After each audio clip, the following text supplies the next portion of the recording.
let's look back on a year of Spacemarine 2, and what a year it has been, with highs and lows, broken lobbies and glitches, really cool releases, and awful, really bad game-breaking releases.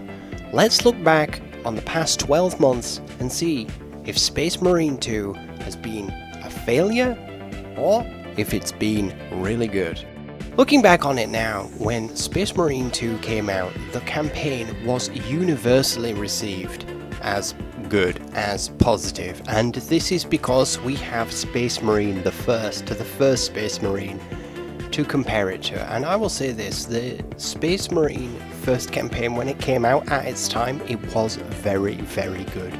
But it hasn't aged well, and it was kind of clunky when we look back on it, even for a game of its time on the hardware that it was on. It was a clunky game, but Spacemarine 2 was released, and I would say that it was an aesthetic success.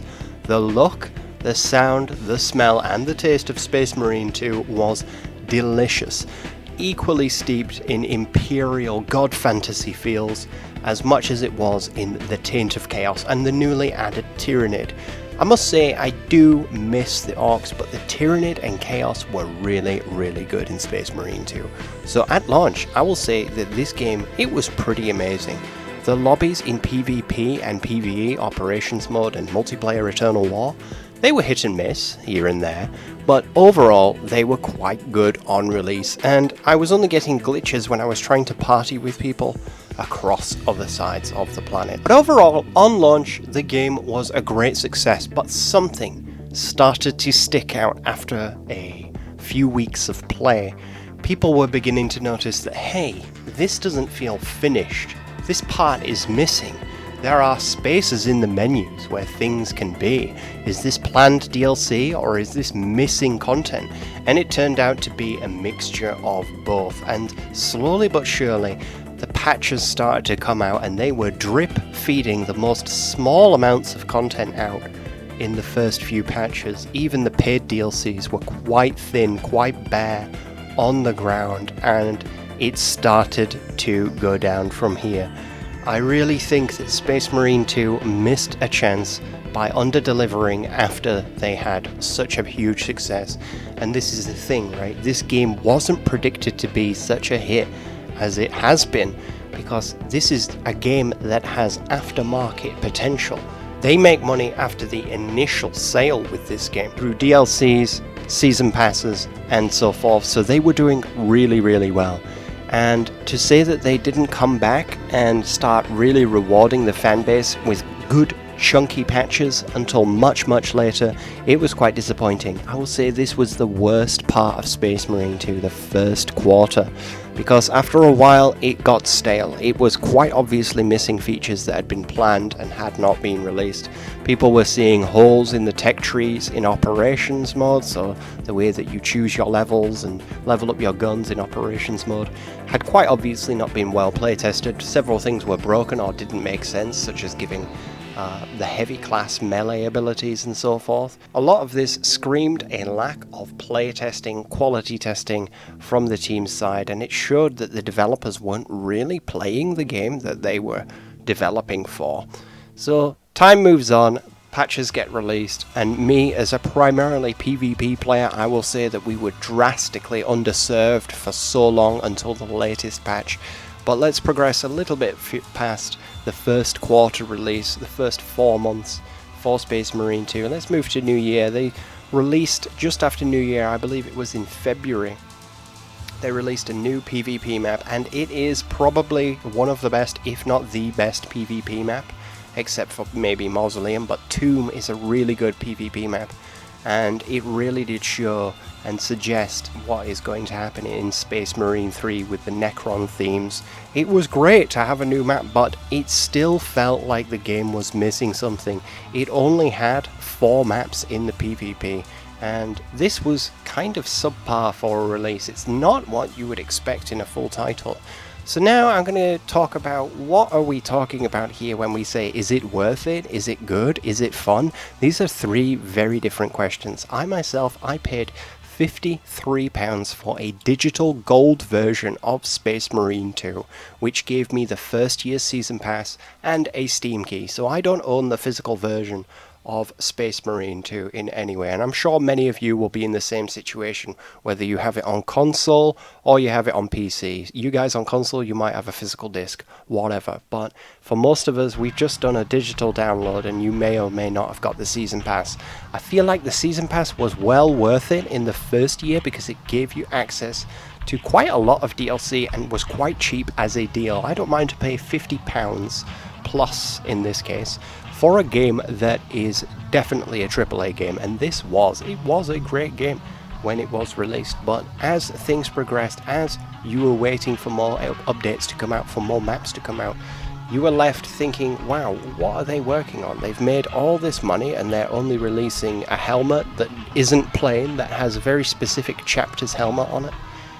They haven't released the Mark 8, Mark 7 errant helmets until very recently. We still don't have Chaos customization, we only have the Chaos Champion skin. And all of these questions and these comments that used to build up in my Space Marine comment section were always asking the same thing. When can we have Chaos in PvE? When can we have Chaos in operations? When can we just use our Chaos armor in operations? When can we get the champion skins and the Chaos skins to be customizable, just like the Loyalists are? Can I use this skin that I've just unlocked in PvP, in PvE? I was getting this question, and I still do to this day, once, twice, 3 times a day. And the other big complaint that people had was paying for paints, and I always think this is particularly disgusting. To not include a color wheel or slider or free paint section inside the game and charge players for paints. I think it's so low to do that. I don't know why you think that is okay in any game, in any industry. It's a really cheap way to just annoy your fan base, right? And punish people for not consistently paying you, even if they have in some cases, because we're in year 2 now. There are paints that I can't use because I'm not buying another season pass. I think that what is on offer in the second season pass is not worth the price tag compared to the first season pass, but that's the state of play these days. And you can argue that people do this or do that in other games as well, but I think in this case it's pretty bad to be doing that, because customizing and painting your marine is one of the main appeals and experiences, and it's the OG thing to do with all Warhammer things, right? Customize and make it your own, put it in its own pose, put it in its own custom legion, or just add your own specific flavor to an established legion. That's my favorite kind of thing to do, to take something like a traditional marine and slightly give him some flair, but make sure he fits with his legion. A lot of this is restricted by putting customizations and paints behind paywalls. I don't think it's a good thing to do. And now we've got to look at the most recent patch, and I will say this: I honestly think, as a PvP player, that Helbrute Onslaught completely redeems Space Marine 2 as a PvP game, because they have shown that they can make a fun new game mode that works and plays very well.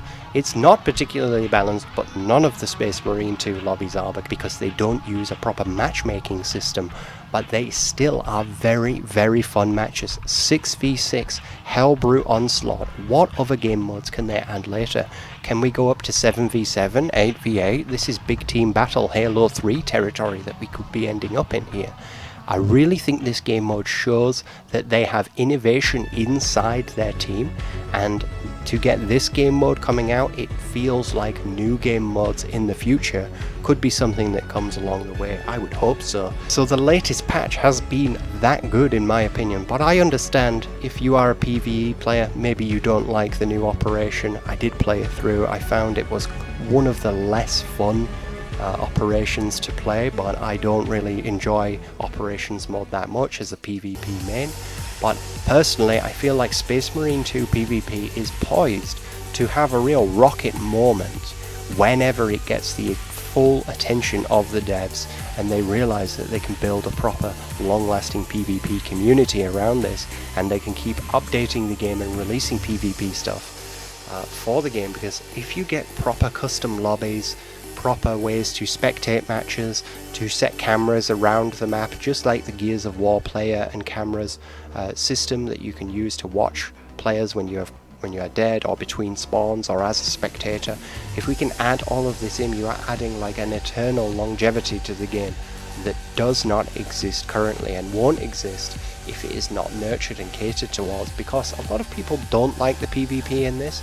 But what I will say to you is this: go put some serious time into learning each of the classes, as you have done in operations. Go do that in PvP, and before you start the match, just remember that you are playing something totally different. You have to learn to play a new game, and your old tricks that work in PvE will not work in PvE. Everybody has the same kits to access as long as they have the right levels, right? It's quite an even playing field. It's a lot of it is about your map knowledge, your ability to use classes and teams and counters well, but also individual skill matters a lot, because most of the PvP lobbies are full of randoms. It's not parties, it's not killer crews going through like in Gears of War, who just clear out entire lobbies in parties of 4, right?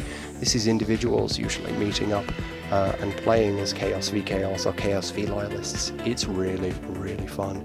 So give Space Marine 2 PvP a try, and I will say this, I'm really optimistic about the future, simply because the patch 10, the year anniversary patch, was so chunky, so full of content for everyone, that they could basically stop releasing small patches except for bug fixes and so forth, and just do this every 3 months, 4 months, every half year, every year, and release these larger patches. And I think it would be much better received if everybody in every part of the game gets a little bit or quite a lot of content added to their specific section. I understand there's been failures with things like public test realms, bad patches that have had bad networking releases. Some people are still having issues now, but for me personally, the last patch was the smoothest patch I've ever played, and that includes at launch when it was reasonably okay. But this was really, really smooth in my opinion. As a Steam PC player who has had issues before, this latest patch was really amazing. So that is my year look back. To run it down, to do a quick rundown, if you didn't watch the video, skipping right to the end, but if you did, give us a like, give us a sub, come and check out the Clubsmarine channel. We've got plenty of Grimdark, plenty of Space Marine content to check out. But to give it a quick rundown of how it has gone, the launch was good, the campaign was amazing, but people realised that the game was quite empty. Slowly the patches started to come in, and they were releasing drips of content that didn't really live up to the hype, and in some cases broke networking, broke multiplayer lobbies in PvE and PvP. The patches continued, they were rocky, we got a new PvP map, a few new operations, a few new weapons were released. Not really much to anyone's surprise, because there's been a leaks, or quote-unquote leaks culture coming out of the company. Every little thing that they are working on gets reported on in videos, posts, Discord announcements and so forth. So it keeps that social media beast running. But up until this latest patch, I would say only the beginning and the very most recent patch of Space Marine have been good. Everything else in between has been quite disappointing, quite lackluster, but they've picked the quality up back now, and I think if you're a newcomer to Space Marine 2, it's a very good time to buy and get your teeth sunk into both the campaign and PvP. Operations are whatever, but if you're into the grind, you will enjoy that sort of thing. But that was my review. Let me know if I've been fair or too harsh, or if there's anything I missed, any sneaky things that Saber Interactive, that Warhammer Games Workshop properties in the Space Marine 2 area have let us down with. Let us know in the comments below, guys, and I'll catch you on the next one.